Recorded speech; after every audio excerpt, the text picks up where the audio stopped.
네, 제가 중학교 때인지 하여튼 그때 오맨이라는 영화가 있었는데 그 영화를 보고 얼마나 무서워했는지, 그 영화가 성경 속에 있는 말씀이기 때문에 제가 많이 무서워했습니다. 그런데 성경을 제가 잘 알지 못해서 많이 무서워했습니다. 그 영화를 보면은 이제 적그리스도가 이렇게 나오는데, 이 적그리스도가 믿는 사람들조차도 뭐 그 적그리스도의 그런 뜻에 의해서 다 이루어지고 죽임을 당하고, 그런 영화가 바로 오맨인데, 믿는 사람들도 하나님께 기도하지만 그 끝은 허무하게 죽는 것, 이것이 저는 무서웠습니다. 그렇지만 하나님께서는 택하신 자를 돌보시고 그 결국에는 구원이 있음을 성경은 말하고 있는데, 제가 그것을 알지 못해서 너무나도 무서워했습니다. 혹시 그런 분들이 계시다면은 오늘 말씀을 통해서 하나님께서 얼마나 사랑하시고 끝까지 돌보시고 보호하신다는 사실을 또한 말씀으로 은혜를 받으시기 바랍니다. 이 요한계시록은 7교회에 보낸 편지입니다. 그래서 사대, 에베소, 버가모, 그 다음에 서모나, 두아디라, 그 다음에 빌라델비아, 그 다음에 라오디게아 교회에 보낸 편지입니다. 그 당시 상황을 보면은 이 로마 제국은 기독교인들에게 예수님을 믿을지 로마 황제를 숭배할지 그렇게 핍박을 하고, 그리고 또 많은 이교도 사람들, 우상을 섬기는 사람들은 그러니까 자신과 다르다고 하면서 기독교인들을 좀 이렇게 박해를 많이 했습니다. 또 내부적으로는 많은 이단들이 있었는데, 이 예수님을 믿는 사람들을 이렇게 분리시키고 혼란시키고 위협적인 존재가 이렇게 내부적으로 있었습니다. 그래서 많은 사람들은 기독교인들 중에서 교회를 떠나서 신앙생활을 포기하는 사람들도 있고, 또 황제를 숭배하는 그러한 사람들도 있었습니다. 이때 요한은 하나님으로부터 환상을 보고 이 요한계시록을 기록을 한 것입니다. 그래서 이 요한계시록은 위기를 맞고 있는 교회에 주시는 하나님의 위로, 격려의 말씀입니다. 연극이나 영화에 보면은 막강극이라고 해서 이 연극이 계속 진행되는 가운데 새로운 장면이 그렇게 갑자기 나오는 경우가 있습니다. 그러니까 한 예로, 그러니까 전쟁 영화에서 싸우는 장면만 계속 나오는 것이 아니라 이 주인공의 뭐 러브 스토리가 나오고 또 코믹한 그러한 씬이 나올 때도 있는데, 이것이 바로 막강극입니다. 이 막강극이 나오는 것은 머리를 식혀주고 또 다음 극을 볼 수 있는 여유를 그렇게 제공해주고 있습니다. 오늘 본문은 하나님의 심판 가운데 또 다른 심판이 있음을 들을 수 있는 그러한 여유를 줍니다. 그러니까 하나님의 심판 가운데 하나님의 사랑과 이 계획에 대해서 알 수 있도록 그렇게 하신 것입니다. 6장에 보면은 하나님의 심판에 대해서 말씀하고 있는데, 첫 번째부터 6번째 인에 대해서 기록을 하고 있습니다. 6장부터 이렇게 보면은 대환란을 기록하고 있는데, 이 대환란이 3가지입니다, 종류가. 인에 대한 재앙, 대접에 대한 재앙, 그 다음에 나팔에 대한 재앙입니다. 그래서 6장에 보면은 첫째 재앙이 전쟁이고, 둘째는 내란, 셋째는 기근, 넷째는 사망, 다섯째는 순교, 여섯째는 천재지변입니다. 그래서 이 무시무시한 그러한 재앙을 하나님께서 세상에 보내시는데, 이 7장에는 그 심판이 중지되고 있습니다. 그리고 8장부터 7째 인이 떼지면서 또 하나님의 심판이 진행되고 있습니다. 우리 1절과 2절을 다 같이 한번 읽어보겠습니다. 1절입니다. 이 일 후에 내가 내 천사가 땅 내 모퉁이에 선 것을 보니 땅의 사방에 바람을 붙잡아 바람으로 하여금 땅에나 바다에나 각종 나무에, 또 봄에 다른 천사가 살아계신 하나님의 인을 가지고 해 돋는 데로부터 올라와서 땅과 바다를 해롭게 할 권세를 받은 네 천사를 향하여 큰 소리로 외쳐. 네, 여기 1절에 보니까 이 일 후에, 그러니까 6장의 첫 번째부터 6번째 인이 떼어진 후에 그러니까 심판은 무시무시한 그런 말씀들로 그렇게 그 초대교회 성도들이 들었습니다. 그래서 이 말씀을 들은 성도들은 자신은 심판의 대상이 아닐지라도 너무나도 무서워 떨었을 것입니다. 그리고 자신은 어떻게 될 것인가, 그것이 많이 이렇게 염려가 되었을 것입니다.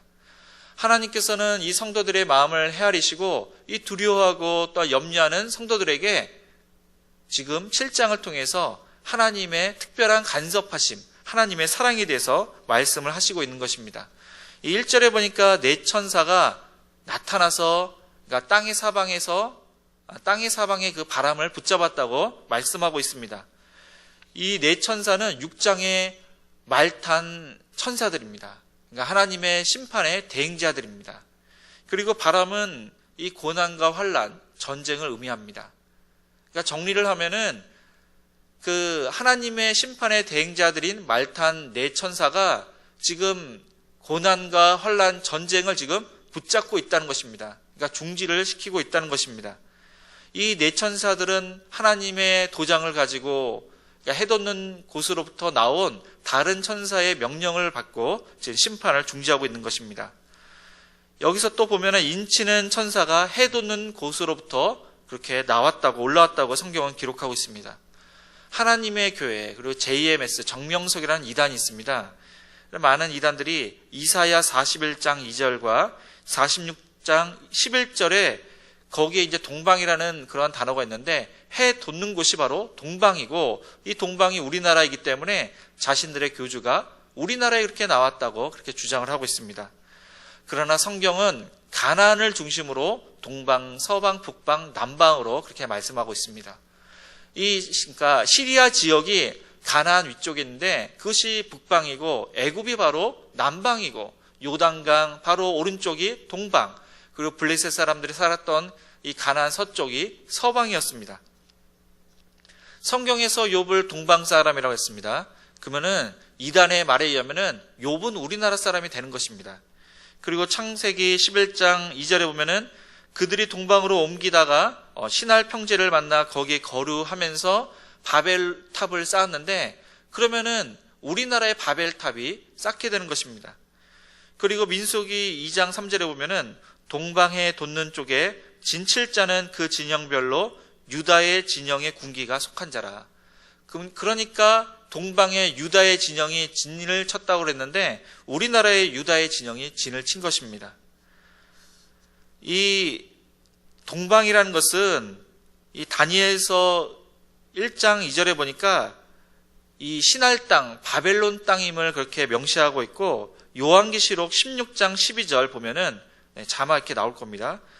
또 여섯째 천사가 그 대접을 큰 강 유브라데의 소돔에 강물이 말라서 동방에서 오는 왕들의 길이 예비되었더라.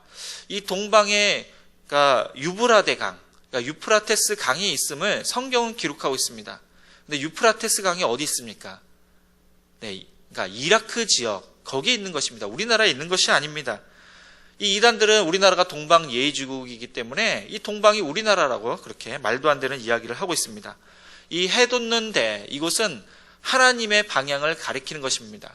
그래서 다른 천사는 하나님으로부터 특별한 명령을 받고 너무나도 시급해서 빨리 이렇게 달려온 것을 성경은 말씀하고 있는 것입니다. 이 다른 천사는 하나님의 도장을 가지고 왔는데 또 다른 명령을 합니다. 우리 3절을 다 같이 읽겠습니다. 3절입니다. 우리가 우리 하나님의 종들의 이마에 인치기까지 땅이나 바다나 나무들을 해하지 말라 하더라. 네, 여기서 중요한 단어는 인치기까지, 인침이라는 단어가 중요한데 스프라기소라고 합니다. 이 동사를 스프라기조라고 하는데 도장을 찢는다 그러한 뜻입니다. 이 도장을 찢는다, 인친다는 것은 소유, 보호, 보증을 의미하는 것인데 그 당시 그러니까 요한이 이 요한계시록을 썼을 때 그 로마 시대 때는 이 노예제도가 일반화되었습니다. 그러니까 전쟁에서 이기면은 패배한 사람들을 노예로 끌고 오고 또 돈을 주고 노예를 사고 또 이렇게 노예를 또 이렇게 소유로 하기 위해서는 이 문서에다 도장도 찍었지만은 대부분은 몸에다 찍었다고 합니다. 그러니까 특별히 이마에다 찍었는데 주인의 이름이나 그 주인의 그 이니셜을 그렇게 찍었다고 합니다. 그래서 인친다는 것은 그 내용물을 그러니까 만지지 못하도록 변형시키지 못하도록 하기 위해서 인쳤습니다. 그래서 그 당시에 두루마리 편지를 쓰고 봉인을 하고 도장을 찍는 이유는 그 편지가 도달할 때까지 어느 누구도 개봉하지 못하도록 변조를 시키지 못하도록 그렇게 도장을 찍었습니다. 또 도장을 찍는 이유는 소유에 대한 의미입니다. 우리는 하나님의 은혜로 구원을 받았습니다. 예수님의 피값으로 우리는 구원을 받았습니다. 그래서 성경은 우리가 우리의 것이 아니고 나의 것이 아니고 이 하나님의 것, 그러니까 예수님의 피값으로 사신바 되었다고 성경은 기록하고 있습니다. 또한 셋째로 인친다는 것은 보증과 보호를 의미하는 것입니다. 인감도장을 찍는 것은 이 보증을 뜻하는 것입니다. 우리가 성령으로 인침을 받았는데 성령 하나님께서 우리를 구원하시겠다고 그렇게 보증을 하신 것입니다. 그러니까 하나님께서 우리를 보증을 하신 것입니다. 그리고 이 인침을 받은 사람은 결국은 구원이기 때문에 구원받을 때까지 하나님의 그러한 돌보심을 받게 되는 것입니다. 사도 바울은 고린도후서 1장 22절에 그가 또한 우리에게 인치시고 또한 보증으로 우리 마음에 성령을 주셨다고 말씀하고 있습니다. 에베소서 1장 13절에는 약속의 성령으로 인치셨다고 말씀하고 있습니다. 우리가 성령의 역사로 예수님을 믿게 되는 것이고 구원받는 것입니다. 이것은 우리의 인생에 단 한 번 있는 것입니다. 그러니까 예수님을 믿는 것과 성령을 받는 것, 그것이 별개가 아니라 성령님을 내주하시고 성령님의 인침이 바로 예수님을 믿게 되는 단 한 번 있는 그러한 사건입니다.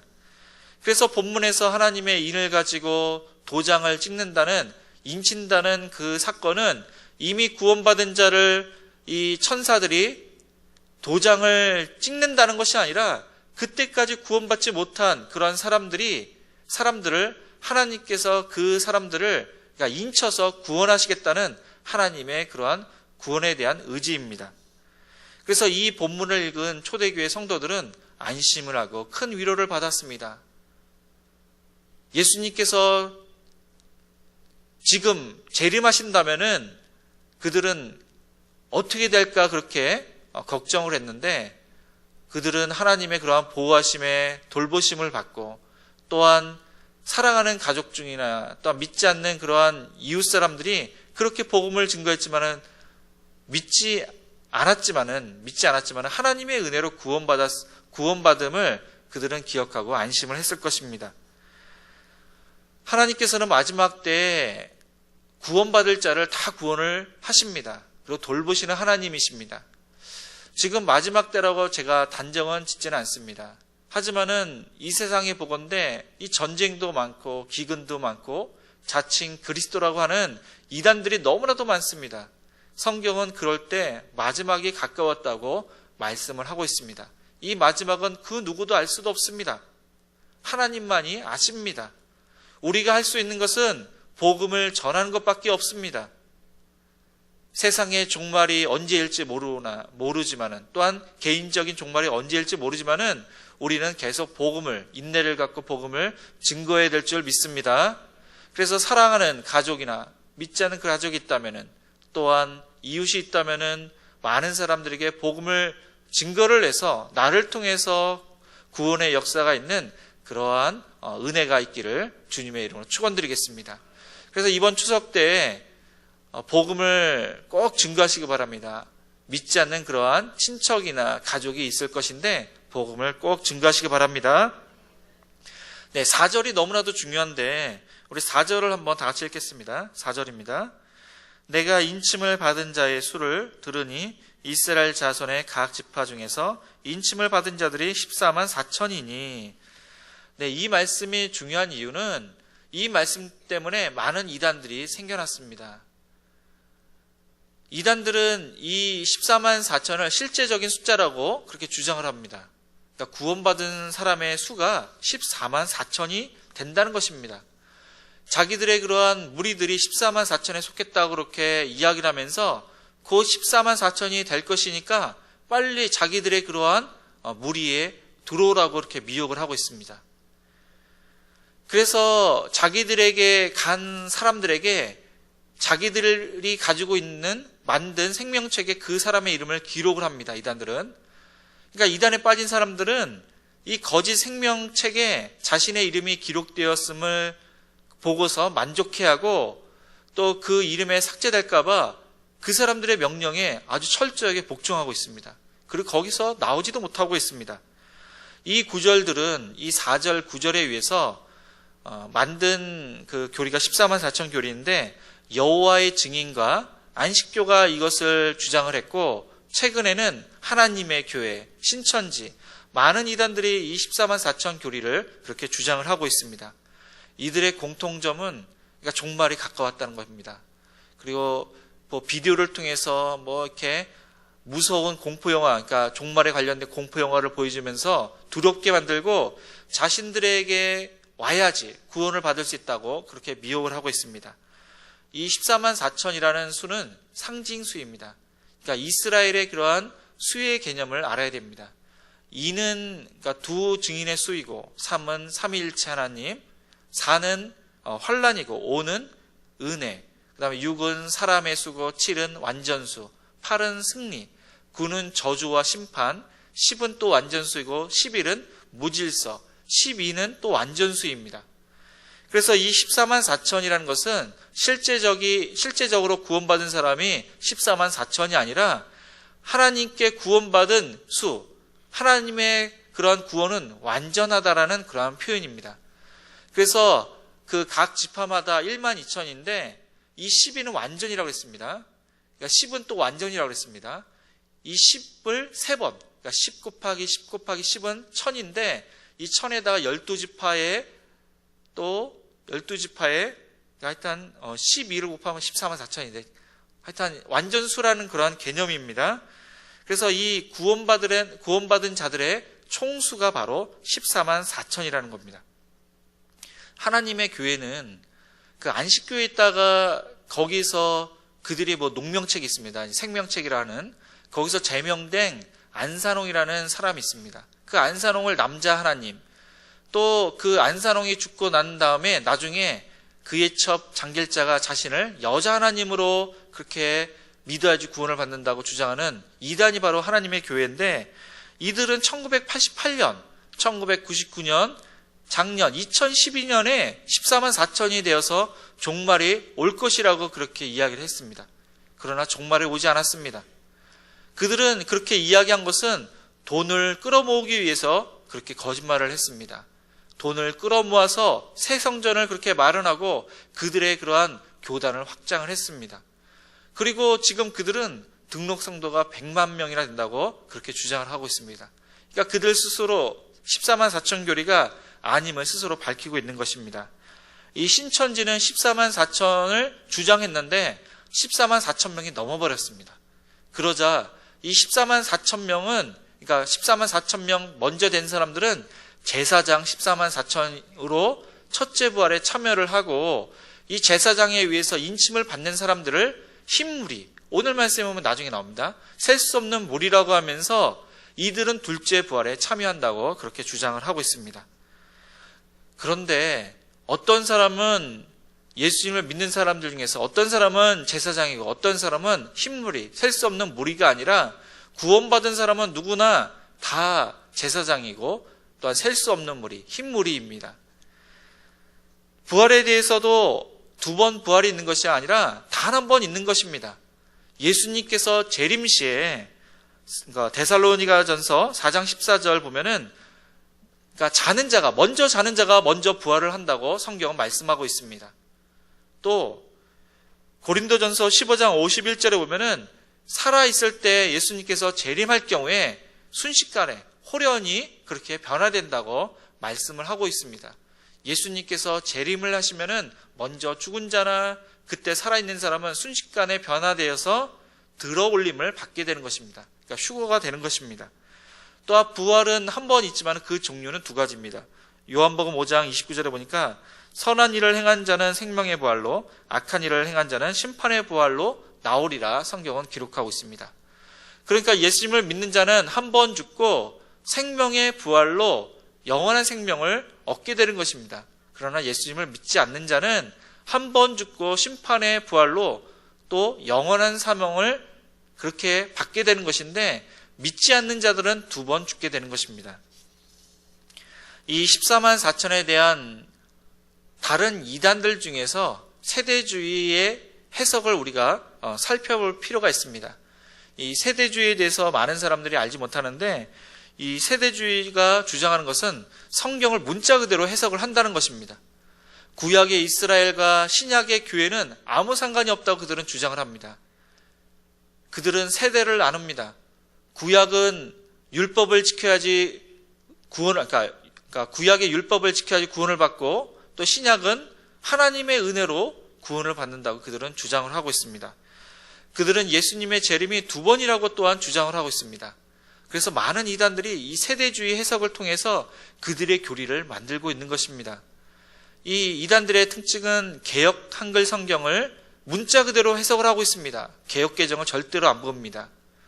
그리고 각 세대별로 나눠서 노아 시대에는 노아가 구원자이고, 또 모세 시대에는 모세가 구원자이고, 또 예수님 시대에는 예수님이 구원자이고, 지금 시대에는 그들의 교주 안사롱이나 이만희가 구원자라고 주장하는 것이 바로 하나님의 교회 신천지입니다. 또 강림과 재림이 똑같은 건데 예수님의 재림을 2번이나 있다고 그들은 그렇게 주장을 하고 있습니다. 이 세대주의 종말론은 14만 4천 명을 유대인들로 해석을 하고 있습니다. 이들은 교회와 7년 대환란을 그렇게 세대를 나누고 있습니다. 이 교회는 예수님께서 재림하면서 휴거되기 때문에 7년 대환란이 있을 때는 휴거되고 없고 유대인들만 남게 된다고 그렇게 이야기를 하고 있습니다. 그렇게 주장함은 마지막 때에 하나님께서 이스라엘 사람들을 대거 하나님께로 돌아오는 자가 많다고 말씀을 하셨기 때문에 그 말씀을 근거로 이렇게 주장을 하고 있습니다. 그러나 마지막 날에는 뒤에 나오지만은 각 나라와 족속과 백성, 모든 열방의 사람들이 하나님께서 택하신 자녀가 다 부르심을 받고 그렇게 구원을 받게 되는 것입니다. 이 5절부터 8절까지 보면은 이스라엘의 지파별로 그렇게 기록되어 있는데, 여기서 잘 보면은 이스라엘의 12지파 중에서 단지파가 없습니다. 그리고 요셉의 아들이 므낫세인데 요셉도 나와 있고 므낫세도 나와 있습니다. 그러니까 중복되어 이렇게 기록이 되어 있습니다. 여기서 단지파가 없는 것은 이 단지파는 우상 숭배를 했기 때문에 여기서 삭제가 된 것입니다. 창세기 49장 16, 17절에 보니까 이 단에 대한 하나님의 그러한 저주가 기록되어 있습니다. 그리고 사사기 18장 30절에 보면은 단 자손이 자기들을 위하여 그 새긴 신상을 세웠고, 31절에 보니까 하나님의 집이 실로에 있을 동안에 미가가 만든 새긴 신상이 단 자손에게 있었더라. 여기서 보니까 이스라엘 역사상 최초로, 그러니까 집단적으로 우상 숭배를 한 집단이 바로 단지파입니다. 근데 이것은 영적으로 해석을 했을 때 우상 숭배를 하는 자들, 그러니까 이단들, 삼일체 하나님을 믿지 않고 또한 자칭 그리스도라고 주장하는 이단들이 바로 우상 숭배자들입니다. 기독교의 다른 종교자들이 우상 숭배자들인데 이들은 결코 하나님 나라에 들어갈 수 없음을 성경이 지금 기록을 한 것입니다. 그리고 야곱의 아들들이 루벤부터 순서대로 된 것이 아니라 유다지파 이름이 먼저 나오고 있습니다. 왜냐하면 예수 그리스도께서 유다지파로부터 나오기 때문입니다. 이것도 영적으로 지금 해석을 한 겁니다. 성경에는 바울이 교회를 12지파라고 말씀을 했고, 또 구원받은 사람을 참 이스라엘, 하나님의 이스라엘로 그렇게 표현을 했습니다. 그리고 마지막으로 현재 유대인들은 지파 개념이 없습니다. 어머니가 이스라엘 사람이면 남편이 이스라엘 사람이건 다른 나라 사람이건 그 자녀는 이스라엘 사람이 되는 것입니다. 누구 지파가 없습니다. 원래는 북의 사회였습니다. 그러니까 아버지가 어떤 지파인지, 그러니까 아버지에 따라 이렇게 지파별로 나눠졌는데, 이 바벨론에 의해서 이스라엘이 북이스라엘과 남유다가 바벨론에 의해서 멸망을 당하고, 또 예루살렘이 주 70년에 완전히 그 이스라엘이 멸망을 당해서 이스라엘 사람들이 흩어진 겁니다. 그래서 북의 사회가 없어지고 목의 사회로 바뀌면서 지파의 개념이 사라지게 된 것입니다. 그래서 여기에 나온 것은 하나님의 그러한 자녀들, 구원받은 사람이 14만 4천 명입니다. 우리 9절에서 10절까지 읽겠습니다. 9절입니다. 이후에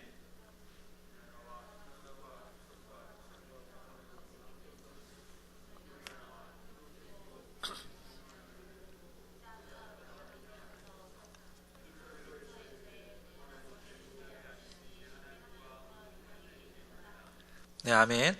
여기서 흰옷 입은 셀 수 없는 무리들, 이 무리들은 제가 아까 말씀드린 대로 14만 4천 명입니다. 그러니까 이들이 별개가 아니고 하나님께서 구원하신 택하신 자녀들입니다. 이들은 하나님 나라에 가서 나중에 보게 되겠지만은 예배를 드리는 자가 되는 거고, 또 그러니까 순서 시간별로 이렇게 해석을 했을 때는 마지막 때에 들어올림을 받은 하나님의 어린 양의 혼인잔치에 참여하게 되는 그런 사람들입니다.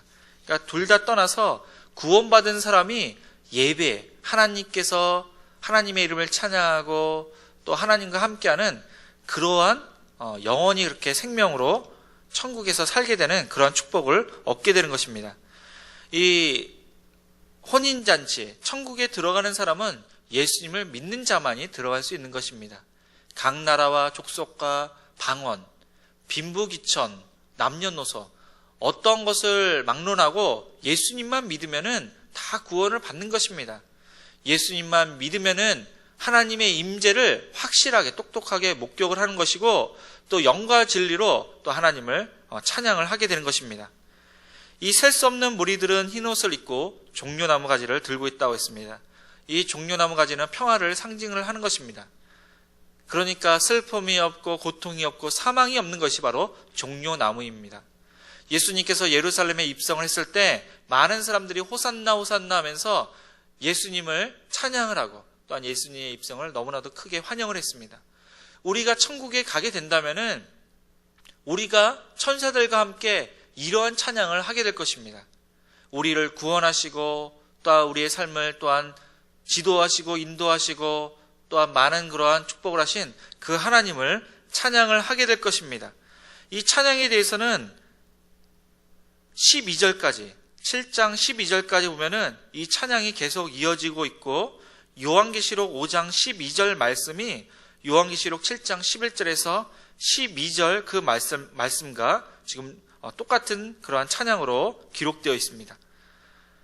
이 찬양의 내용은 이 구원이 하나님께 있다는 것입니다. 그러니까 인간의 노력으로 구원받는 것이 아니라 전적인 하나님의 은혜로 선택을 받아서 구원을 받게 되는 것, 그래서 감사함으로 찬양을 하고 있는 것입니다. 우리가 찬양이 없다는 것, 어떤 사람은 찬양이 없고 감사가 없고 그런데 그런 사람들은 구원의 감격이 없기 때문에, 또한 살아계신 하나님을 경험을 하지 못하기 때문에 이 찬양이 없고 또한 예배가 등한시하게 되는 것입니다. 그러므로 우리는 구원의 감격 속에서 나를 구원하신 그 하나님을 기억하면서 구원의 감격 속에서 예배를 드리시는 모든 저와 성도님들 모두가 되시길 바랍니다. 이 구원의 감격이 있는 사람은 감사함이 넘칩니다. 또한 기쁨이 넘칩니다. 왜냐하면 하나님께서 모든 것을 주셨기 때문에, 하나님께서 살아계심을 경험을 하기 때문에 찬양이 있고 감사가 있고, 또한 예배를 통해서 또 우리에게 주시는 그러한 즐거움을 우리가 경험을 하게 되는 것입니다. 모든 예배에 하나님께 감사함으로 그렇게 드리시는 저와 여러분 모두가 되시길 바랍니다. 요한계시록 7장 13절에서 17절까지 보면은 이 하늘보좌에 서 있는 장로가 여기 있는 흰옷 입은 자들이 어디서 왔든 일을 그렇게 묻고 있습니다. 그러자 요한은 그들을 알지 못한다고, 당신이 알고 있다고 하면서 또 장로가 그 사람들에 대해서 그렇게 답변을 하고 있습니다. 여기서 중요한 것은 큰 환란에서 나오는 자들을 현재형으로 그렇게 기록을 하고 있고, 씻어 희게 되었다는 것을 지금 과거로 성경은 기록하고 있습니다. 그러니까 많은 이단들, 이 세대주의 그러한 해석론에 의하면은 교회는 이미 구원을 받았기 때문에 남아있는 14만 4천 그 유대인들이 큰 환란에서 나오는 것으로 이단들과 세대주의 해석자들은 그렇게 주장을 하고 있습니다. 그러나 그 사람들은 제가 아까 말씀드린 대로 각 나라와 족속 백성입니다. 그러니까 모든 세계 열방에 구원받은 자입니다. 그러니까 유대인들 14만 4천이 아니라 하나님께서 구원하신 자가 바로 여기서 큰 환란을 받고 나오는 자들입니다. 그런데 현재형으로 지금 성경은 기록하고 있는 그 사실은 요한이 들었을 때 지금 로마에 있는 성도들이나 또 흩어져 있는 하나님의 백성들이 많은 지금 큰 환란을 받고 있다는 사실입니다. 그러니까 로마 황제를 숭배할지 또 예수님을 믿고 죽을지 큰 환난을 겪고 있기 때문에 성경은 이렇게 기록을 하고 있는 것입니다. 우리는 이미 구원을 받았고 또 예수님 때문에 현재나 또한 미래에 손해를 보게 될 것이고 핍박을 받게 될 것입니다. 또 어려움을 당하게 될 것입니다. 그러나 하나님께서는 택하신 자를 돌보시는 하나님이십니다. 도우시는 하나님이시고 또 그 고난을 통해서 역경을 통해서 우리의 믿음이 자라신다는 것을 기억하시기 바랍니다. 또한 하나님께서는 상급을 주시는 그러한 하나님이십니다. 그래서 있는 그러한 현실을 다 누구나 그 고난을 받기 마련이고 또 예수님 때문에 받는 고난은 당연한 것임을 기억하시고 현재 당하는 고난을 하나님께 맡기시고 또한 감내하시는 여러분 모두가 되시기를 바랍니다. 16절에서 17절 말씀을 보면은 우리 16절에서 17절 다 같이 읽겠습니다. 그들이 다시는 줄이지도 아니하며 목마르지도 아니하고 해나 아무 뜨거운 기운에 상하지도 아니하리니 이는 보좌 가운데 계신 어린 양이 그들의 목자가 되사 생명수 샘으로 인도하시고 하나님께서 그들의 눈에서 모든 눈물을 씻어 주실 것임이라. 네, 이 말씀을 요한계시록 21장 3, 4절에도 또 이렇게 비슷하게 성경은 기록하고 있습니다. 그러니까 21장에 기록됐다는 것은 요한계시록이 22장에 마무리되는 건데 예수님께서 장차 예수님께서 곧 나중에 재림할 것을 지금 이 요한이 살고 있는 이 시대의 많은 성도들에게 지금 이 말씀을 통해서 위로를 주고 있는 것입니다. 우리가 사는 세상, 그 당시 로마 시대에 살고 있던 그 성도들은 아마 더 끔찍한 그러한 시련을 겪었습니다. 우리도 다 누구나 다 시련을 겪고 어려움을 겪고 또 예수님 때문에 손해나 핍박이나 박해를 받습니다. 그러나 중요한 사실은 이 말씀을 기억하시고 우리가 천국에 갈 때는 예수님께서 우리의 그 수고를 기억하시고 우리의 눈물을 닦아주시고 거기에는 슬픔이 없고 이별이 없고 사망이 없음을 기억하시기 바랍니다. 그리고 로마서 8장 35절에는 이런 말씀이 있습니다. 누가 우리를 그리스도의 사랑에서 끊으리요? 환난이나 공고나 박해나 기근이나 적신이나 위험이나 칼이라. 또 거기에 이렇게 보면은 천사들조차도 그리스도의 사랑에서 우리를 끊을 수 없다고 성경은 기록하고 있습니다. 어느 누구도 구원에 관해서 하나님의 사랑에서 끊을 자는 아무도 없습니다. 천사들조차도 끊을 수 없다고 성경은 기록하고 있습니다. 오늘 말씀과 이 로마서의 말씀을 기억하시고 우리가 이 세상에 하나님만을 의지하고 하나님께 모든 것을 다 맡기고 기도하고 또한 주바라기를 통해서 예수님이라면 어떻게 하실까? 예수님의 마음을 품으시고 예수님처럼 겸손하시고 또 하나님의 말씀에 순종하시는 저와 여러분 모두가 되시기를 주님의 이름으로 축원드리겠습니다. 오늘 말씀을 기억하시고 우리 보좌 앞에 모였네. 우리 찬양하시겠습니다.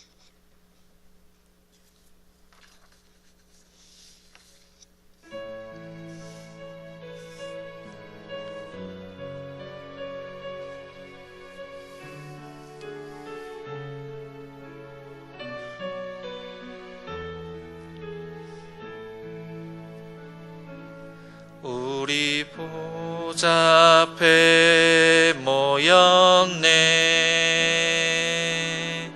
함께 주를 찬양하며 하나님의 사랑 그 아들 주셨네. 그의 피로 우린 구원받았네. 십자가에서 쏟으신 그 사랑 강같이 온 땅에 흘러 각 나라와 족속 백성 방언에서 구원받고 주 경배드리네. 구원하심이 보좌에 앉으신 우리 하나님과 어린 양께 있도다. 구원하심이 보좌에 앉으신 우리 하나님과 어린 양께 있도. 우리 보좌 앞에 모였네. 다시 찬양하시겠습니다. 우리 보좌 앞에 모였네. 함께 주를 찬양하며 하나님의 사랑 그 아들 주셨네. 그의 피로 우린 구원받았네. 십자가에서 쏟으신 그 사랑 강같이 온 땅에 흘러 각 나라와 족속 백성 방언에서 구원받고 주 경배드리네. 구원하심이 보좌에 앉으신 우리 하나님과 어린 양께 있도다. 구원하심이 보좌에 앉으신 우리 하나님과 어린 양께 있도. 구원하심이 보좌에 앉으신 구원하심이 보좌에 앉으신 우리 하나님과 어린 양께 있도다. 구원하심이 보좌에 앉으신 우리 하나님과 어린 양께 있도다.